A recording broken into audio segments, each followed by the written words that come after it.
Λοιπόν, πάμε. Χρύσα Μουρατίδου. Σε οποιονδήποτε δημιουργικό χώρο θα έλεγε κανείς ότι το ιερό δισκοπότηρο είναι η διατήρηση της δημιουργικότητας. Πάμε τώρα πάλι creativity. Πώς παραμένουμε δημιουργικοί, ειδικά σε ένα τόσο γρήγορο εξελισσόμενο και ανταγωνιστικό περιβάλλον, όπως αυτό των social media προφανώς. Η Χρύσα, λοιπόν, Creative Director της In Your City Digital Marketing Agency, η οποία συγκαταλέγεται και στους χορηγούς του συνεδρίου, θα μας μιλήσει how to maintain creativity in the new social media era. Χρύσα, να σε καλωσορίσουμε. Ευχαριστώ πολύ. Ευχαριστώ.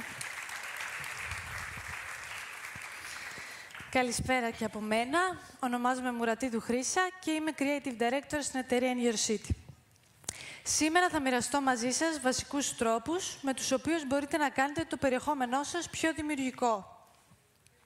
Θα ξεκινήσω αυτή την παρουσίαση με μία ερώτηση. Τι είναι δημιουργικότητα? Ενδεχομένως η δημιουργικότητα για τον καθένα από εμάς να έχει μία διαφορετική ερμηνεία, ανάλογα με τα ερεθίσματα, τις σκέψεις, την οπτική του καθένα, με τι ασχολείται ο καθένας. Ωστόσο, υπάρχουν κάποια βασικά κοινά στοιχεία και αρχές τα οποία συνδέουν τη δημιουργικότητα. Πάμε να δούμε τι ερμηνεία έχει δώσει ο Κεν Ρόμπινσον για τη δημιουργικότητα. Ο Κεν Ρόμπινσον είναι γνωστός ομιλητής και συγγραφέας, ο οποίος έχει ασχοληθεί ιδιαίτερα με τη δημιουργικότητα στην εκπαίδευση. Ο Κεν Ρόμπινσον, λοιπόν, θεώρησε τη δημιουργικότητα ως την ικανότητα να φαντάζεται κανείς, να παράγει πρωτότυπες ιδέες, να τις εφαρμόζει αποτελεσματικά, να παίρνει ρίσκα, να συνεργάζεται με άλλους και συνεχώς να αναπτύσσει τις δημιουργικές του ικανότητες. Πάμε να δούμε πώς συνδέεται αυτή η ερμηνεία με τα social media. Η δημιουργικότητα στα social media, λοιπόν, αναφέρεται στην ικανότητα να δημιουργούμε μοναδικό, πρωτότυπο περιεχόμενο, ελκυστικό, δηλαδή ένα περιεχόμενο το οποίο θα ξεχωρίσει στο διαδίκτυο. Γενικότερα τα social media στη σύγχρονη εποχή έχουν φέρει επανάσταση στον τρόπο που επικοινωνούμε, που διασκεδάζουμε, που αγοράζουμε. Έτσι, λοιπόν, η δημιουργικότητα είναι το κλειδί ώστε να ξεχωρίσουμε στο διαδίκτυο και να επιτύχουμε. Αυτές είναι οι βασικές πτυχές για τις οποίες θα συζητήσουμε. Πάμε να τις δούμε μία-μία αναλυτικά με παραδείγματα. Original content, δηλαδή περιεχόμενο αυθεντικό. Είναι σημαντικό να παράγουμε αυθεντικό περιεχόμενο, καθώς πέρα από το γεγονός ότι παράγουμε κάτι μοναδικό για τους χρήστες, επίσης δημιουργούμε και μία γνήσια σύνδεση με το κοινό.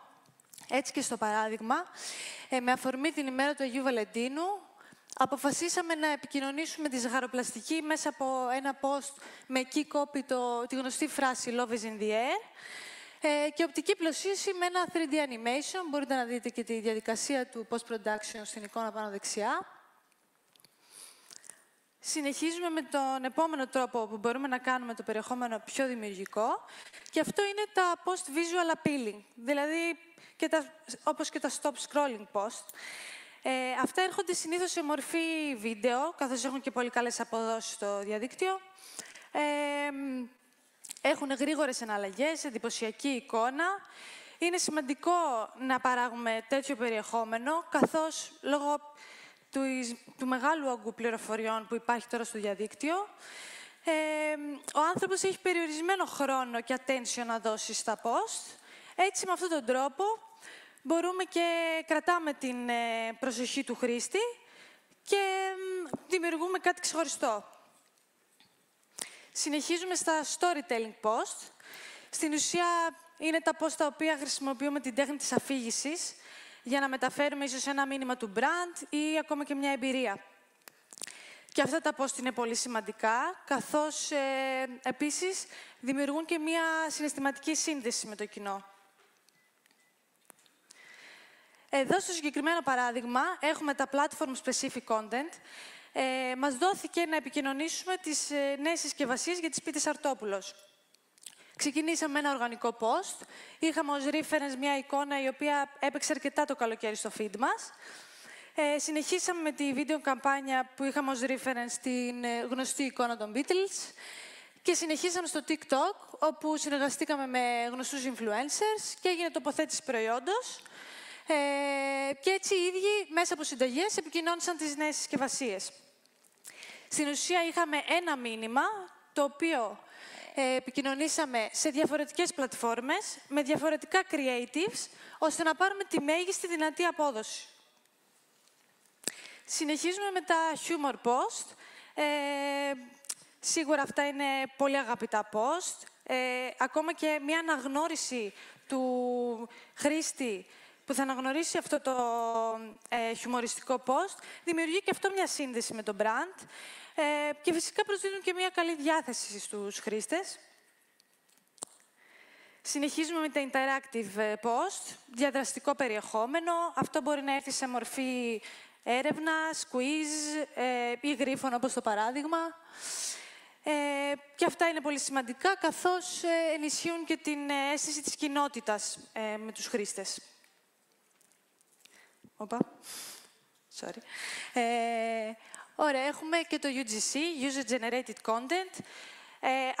Αυτή η στρατηγική μπορεί να αποτελέσει μια πολύ δημιουργική διαδικασία, καθώς από την αρχή του, από την έβρεση των κατάλληλων creators που ταιριάζουν στο brand και στα προϊόντα, στη συνέχεια στην σύνταξη του σωστού creative briefing με τα κατάλληλα hooks και μετά μέχρι και το editing μπορεί να είναι μια πολύ καλή και δημιουργική διαδικασία που είναι personal, unique και επίσης έχει και καλές αποδόσεις, οργανικά κιόλας.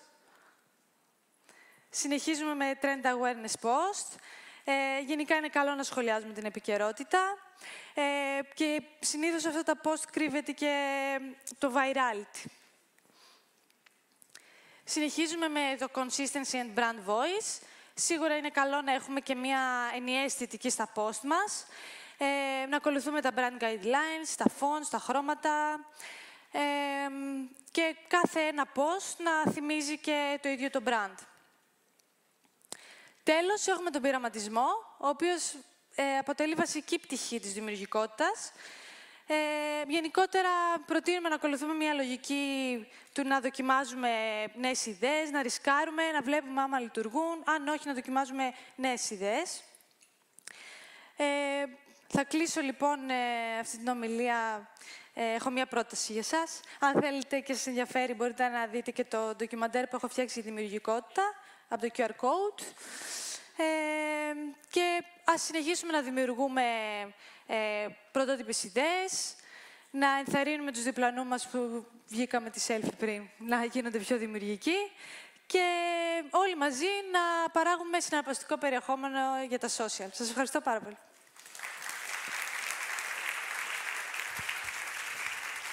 Χρύσα, σε ευχαριστούμε. Ευχαριστώ κι εγώ. Έχεις προκαλέσει συζήτηση, λοιπόν, εδώ.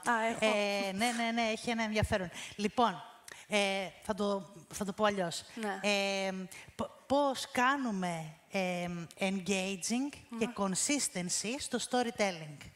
Στο storytelling. Ναι, δηλαδή με κάτι μεμονωμένο το πετυχαίνουμε αυτό ή θέλει πολλούς τρόπους. Γενικά, το storytelling σίγουρα έχει να κάνει και με το brand το ίδιο, τη φωνή του brand.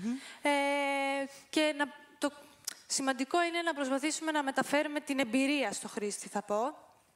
Να κάνουμε το χρήστη να νιώσει αυτό που θέλουμε να νιώσει και να είμαστε αυθεντικοί, θα πω. Φτάνει αυτό σε ένα μεμονωμένο ή θέλει μια συνέχεια και μια συνέπεια, δηλαδή μια επαναληπτικότητα? Ναι, σίγουρα θέλει μια επαναληπτικότητα, μια συνέπεια και σίγουρα δεν φτάνει μόνο το storytelling, χρειάζεται λίγο μια πολυπλοκότητα, να προσθέτουμε διαφορετικά post, διαφορετικές ιδέες και σίγουρα να ταιριάζει με το brand μας. Και οι πελάτες το ρωτάνε πολλές φορές. Πώς μπορούμε να ξεχωρίσουμε τι είναι πρωτότυπο? Δηλαδή, επειδή πλέον βλέπουμε πολλή προσφορά και αρκετή ζήτηση, πώς διαχωρίζουμε το πρωτότυπο από τις κοινές γραμμές? Πώς το βλέπεις εσύ αυτό να γίνεται? Δηλαδή, πώς διατυπώνουμε ένα USP στα agencies? Ναι. Το πρωτότυπο για μένα σίγουρα είναι το αυθεντικό, το μοναδικό, αυτό που δεν έχει ξαναβγεί. Δεν έχει ξαναδημιουργηθεί κάτι παρόμοιο, αλλά ακόμα και αν υπάρχει κάποιο reference, θεωρώ το να δώσουμε μια δικιά μας δημιουργική, μοναδική οπτική, σίγουρα μπορεί να το κάνει και πρωτότυπο. Ακόμα και αν έχουμε πάρει μια ιδέα και την έχουμε αλλάξει εμείς και την έχουμε κάνει δικιά μας. Ναι, αυτό έχει πολύ ενδιαφέρον γενικά, ότι υπάρχουν πολλά παγκόσμιες καμπάνιες, οι οποίες όμως είναι out of context ή out of culture στην Ελλάδα ακόμα. Άρα είναι OK να αντιγράψεις κάτι, αλλά να το βάλεις στην κουλτούρα της κάθε χώρας. Ναι, για μένα είναι πολύ OK, το κάνουμε αυτό και αυτό είναι και ένας τρόπος να εμπνέεσαι γενικά. Δηλαδή είναι μια εξελικτική πορεία. Η έμπνευση συνήθως θέλει δουλειά, δηλαδή κάθομαι και εμπνέομαι, δουλεύω στο να εμπνευστώ. Και αυτό σημαίνει να πάρω πολλές πληροφορίες, είτε αυτό θα είναι από βιβλία, από εικόνες, από άλλες διαφημίσεις. Και όλο αυτό κάπως να το μεταφέρω και να το κάνω δικό μου. Τεχνητή νοημοσύνη και δημιουργικότητα. Ποιος βλέπεις να κερδίζει αυτό το παιχνίδι? Ωραία. Κατά τη γνώμη μου, τουλάχιστον για τώρα, μπορώ να πω, ότι το AI δεν μπορεί να αντικαταστήσει την ανθρώπινη δημιουργικότητα, καθώς η ανθρώπινη δημιουργικότητα είναι άμεσα συνδεδεμένη με τη συναισθηματική νοημοσύνη. Το AI δεν μπορεί να αντιληφθεί την κριτική σκέψη, την τέχνη, τον πολιτισμό. Το AI είναι ένα εργαλείο, το οποίο καλό είναι να το βλέπουμε και ως εργαλείο, το οποίο μπορεί κιόλας να μας βοηθήσει στο να ολοκληρώνει πιο διεκπαιρεωτικές διεργασίες και έτσι να αφήσει χώρο στο μυαλό για σκέψη και να παράγει ακόμη περισσότερη δημιουργικότητα. Ωραία. Ευχαριστούμε πολύ. Ευχαριστώ Θα δούμε και το ντοκιμαντέρ σου.